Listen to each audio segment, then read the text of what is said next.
परमेश्वर ने जो हमें सूक्ष्म शरीर के एक घटक के रूप में मन दिया है, वह मन ही बंधन और मोक्ष का कारण बताया गया है। दुखों का कारण और सुखों का कारण ये मन है। शुद्ध मन सुखों का कारण है, दुखों से मुक्ति का कारण है। अशुद्ध मन अनेक प्रकार के बंधनों का, कष्टों का, पीड़ाओं का, कलेशों का कारण है। शुद्ध मन के अंदर एक लगन होती है। जब व्यक्ति का मन शुद्ध होता है तो उसमें किसी कार्य को करने की विशेष लगन होती है। जैसे महर्षि दयानंद जी की लगन थी, भूखे प्यासे रहे, पहाड़ों पे घूमे, कितने कष्ट सहन किए। ऐसे ही शुद्ध मन वाला किसी कार्य के प्रति जब लगन से युक्त होता है, सर्दी गर्मी, भूख प्यास, हानि लाभ, मान अपमान की परवाह ना करते हुए अपने कार्य को निरंतर करता रहता है, तो उसको सिद्धि की, सफलता की प्राप्ति होती है। उससे उसको सुख होता है। यदि मन अशुद्ध होता है, अशुद्ध मन में कोई लगन नहीं होती, उत्साह नहीं होता, वो किसी भी कार्य को लगन से, उत्साह से नहीं करता। परिणाम स्वरूप उस कार्य के सफल न होने पर उसको दुख प्राप्त होता है। अशुद्ध मन मरे हुए व्यक्ति के मन के समान होता है। जैसे मरे हुए व्यक्ति को कोई संवेदना नहीं होती, विवेक नहीं होता, ऐसे ही अशुद्ध मन से युक्त व्यक्ति का मन मुर्दा मन होता है। उसके अंदर कोई संवेदनाएं, सहानुभूति, करुणा, दया आदि नहीं होते, विवेक नहीं होता।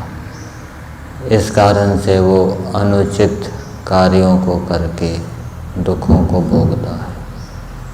शुद्ध मन जिंदा मन होता है। उसके अंदर भावनाएं होती हैं, संवेदनाएं होती हैं, विवेक होता है। परिणाम स्वरूप वो उत्तम कार्यों को करके सुखों को प्राप्त करता है। जिंदा मन भी यदि, शुद्ध मन भी यदि कलेशों से युक्त होगा, ईर्ष्या द्वेष से युक्त होगा, तो वो मुर्दा मन बन जाएगा। और मुर्दा मन भी यदि धर्म का आचरण करेगा, सत्य का आचरण करेगा, तो वो जीवित मन बन जाएगा। मुर्दा मन दुखों का कारण, कलेशों का कारण। जैसे जैसे व्यक्ति का मिथ्या ज्ञान घटता जाता है,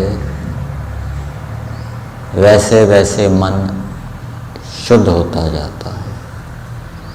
और जैसे जैसे व्यक्ति का तत्व ज्ञान बढ़ता जाता है, विद्या बढ़ती जाती है, वैसे वैसे व्यक्ति का मन शुद्ध होता जाता है। आर्य समाज के नियम में भी दिया है, अविद्या का नाश और विद्या की वृद्धि करनी चाहिए। जैसे जैसे विद्या की वृद्धि होती जाती है, मन शुद्ध होता जाता है, अविद्या का नाश होता जाता है, मन शुद्ध होता जाता है। विद्या की वृद्धि के लिए, अविद्या के नाश के लिए योगाभ्यास, योग के 8 अंगों का अनुष्ठान बताया गया है। उसमें से एक घटक है अहिंसा। मन, वचन, कर्म से किसी को अन्यायपूर्वक कष्ट ना देना, वैर भाव ना रखना, ये अहिंसा का स्वरूप है।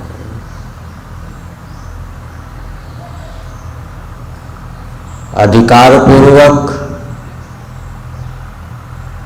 भय देना, अधिकारपूर्वक कठोर बोलना, अधिकारपूर्वक ताड़ना देना, ये करना हो सकता है। शर्त यह है कि मन के अंदर ईर्ष्या द्वेष ना उठे, कल्याण की भावना बनी रहे। और यदि ऐसा नहीं हो सकता तो फिर व्यक्ति को, अधिकारी व्यक्ति को सहन करना चाहिए। इस विषय में प्रमाण है।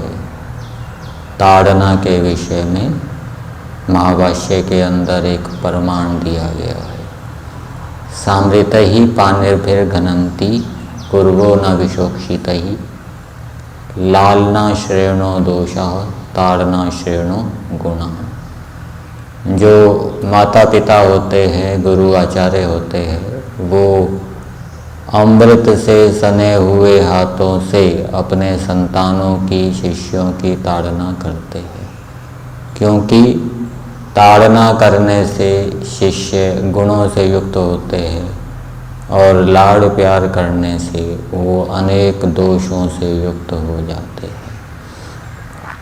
इसलिए अधिकारी व्यक्ति भी यदि अहिंसा का पालन करना चाहता है तो उसके अधीनस्थ व्यक्ति यदि गड़बड़ी करते हैं तो ये उसका कर्तव्य है।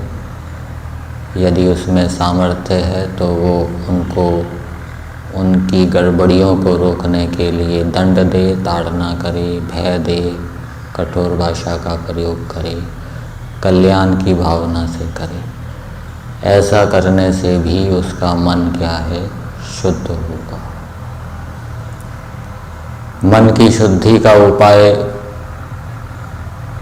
मुख्य रूप से पहले बताया जा चुका है, धर्म का आचरण, और उसका एक विभाग है सब मनुष्यों के साथ उचित व्यवहार।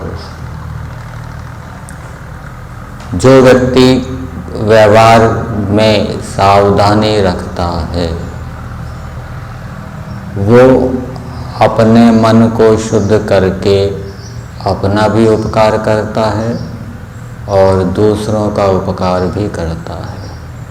और जो व्यक्ति व्यवहार में सावधानी नहीं रखता वो अनुचित व्यवहार करके, अपने मन को अशुद्ध करके अपनी भी हानि करता है और दूसरों का अपकार भी करता है। इसलिए व्यवहार को जानने के लिए महर्षि दयानंद जी कृत व्यवहार भानु ग्रंथ को पढ़ना चाहिए, विद्वानों से पढ़ना चाहिए, समझना चाहिए, जिससे कि उचित व्यवहार करके व्यक्ति अपने मन को शुद्ध करके अनेक सुखों को प्राप्त कर सके।